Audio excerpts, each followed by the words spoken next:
Pensamento e lógica, palavras e termos.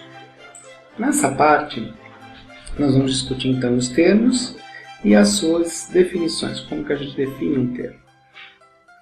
Termo representa um conjunto de objetos com características semelhantes. Então, é uma palavra que vai ser usada para designar aí um conjunto de objetos com as mesmas características. Cada língua possui uma ou mais palavras para indicar o termo. Diferentes línguas usam diferentes palavras para indicar o mesmo termo. Então, a tradução significa encontrar, muitas vezes, o termo certo. Às vezes, esse termo não existe. Tá aí o exemplo da cadeira, né? Cadeira, chess, ilha, stool, sédia, né? Conforme o idioma que você está falando. Tudo isso é cadeira. Nós temos termos equívocos e análogos. Os termos equívocos acontecem quando a gente tem uma palavra, o som, no caso do português, né? Que vai representar mais de um termo, na verdade. São termos que têm mais de um significado. Eu vou resolver isso pela definição ou resolver isso pelo contexto. Então, preciso ajustar a manga dessa camisa, preciso fazer uma geleia de manga. A palavra manga aparece duas vezes, é a mesma palavra, mas não é o mesmo termo. É o mesmo som, mas não é o mesmo termo. Porque num contexto é uma parte da roupa, no outro é algo de comer, geleia. Então o resultado disso é o quê? Um equívoco. E no termo equívoco forte mesmo, né, não tem nenhuma interseção entre esses significados. E um caso particular de termo equívoco é o termo análogo. Por quê? Porque a gente cria o equívoco ampliando o significado do termo. Então, é o caso da palavra visão, que pode ser usada de forma análoga, né? Eu vou ao oftalmologista porque eu estou com um problema na visão. Então, não estou enxergando direito. Outra frase, gosto muito de trabalhar com Alfredo, porque Alfredo é um administrador de visão.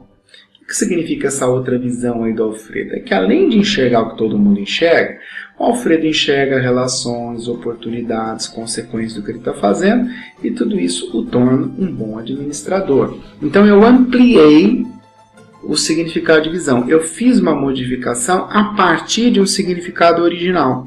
Então eu saí de um significado e fui para o outro, mas eu conservei uma interseção, eu conservei uma partezinha parecida entre os significados. Mas o uso pode ser equívoco.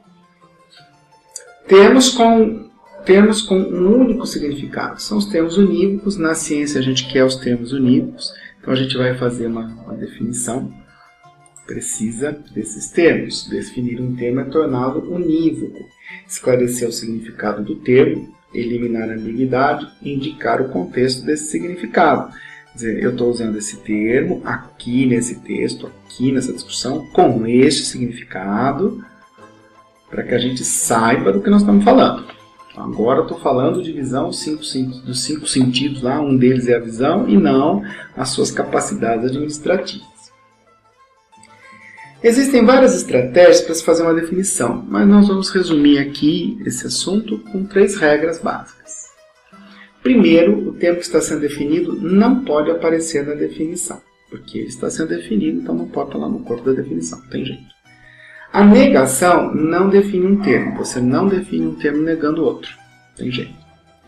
A definição apresenta o gênero ao qual pertence o termo e diz em que ele se diferencia dos demais membros desse gênero. Gênero aqui é um grande conjunto que a gente supõe que os interlocutores, as pessoas que estão conversando, elas conheçam esse conjunto e a gente consegue colocar o nosso termo, o nosso objeto lá dentro desse conjunto. Depois que ele está lá, a gente define e esclarece algumas características que esse objeto tem e os colegas dele dentro do mesmo gênero não têm. Essa definição é a definição por gênero e espécie. Então, o gênero é um grande grupo comum, a espécie são características de um subconjunto, de um grupo menor dentro do gênero. É uma estratégia que a biologia usa muito, né? Lá, inclusive, são esses os nomes mesmo, né? Gênero e espécie. Tá? Isso vem da lógica aristotélica. Erros comuns na definição. Definição negativa. Um canário não é um elefante. Mas muita coisa também não é elefante. Uma pedra também não é. Então, não definiu nada. Definição recorrente, automático, algo que se move automaticamente. A palavra que está sendo definida está dentro da definição. Eu não consegui avançar no meu conhecimento da palavra. Definição inespecífica, parei no gênero. Chave de fenda é uma ferramenta usada em reparos, mas acontece que eu não diferenciei a chave de fenda do martelo e do alicate, que também são ferramentas aí para reparos. Então, o que a chave de fenda tem de especial? É isso que você tem que pôr na definição. Vamos ver algumas boas definições. Quadrado, figura plana fechada, que possui 4 lados iguais, que formam ângulos retos. Poderia não formar ângulo reto, é o caso do paralelogramo. Poderia não ter 4 lados iguais, é o caso do retângulo, né?